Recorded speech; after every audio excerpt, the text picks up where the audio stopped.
cuerpo moreno, bello y cimbreante, cual un junco en flor. Eres la indiecita, amorosa y buena, y con sus caricias y dulce ternura, que mal soy. Es paraguaya de ojos abismales, de labios sensuales, que incita al amor, la princesa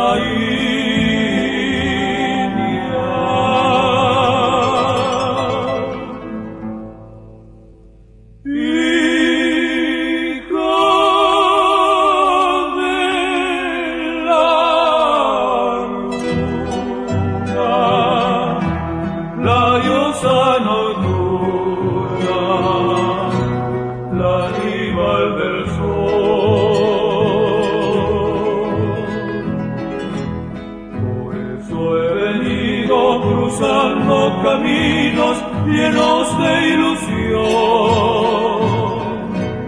a cantar mis versos junto a tu ventana con toda pasión,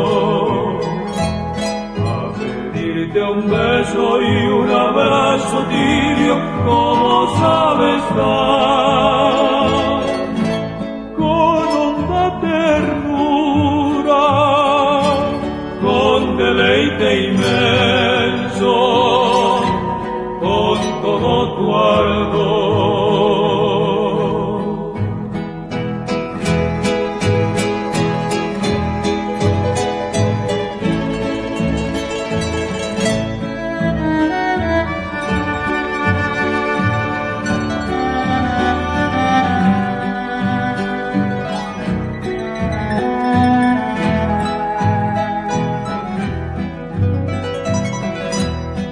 Eres paraguaya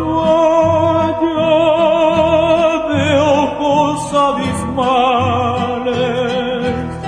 de labios sensuales, que incita al amor, la princesa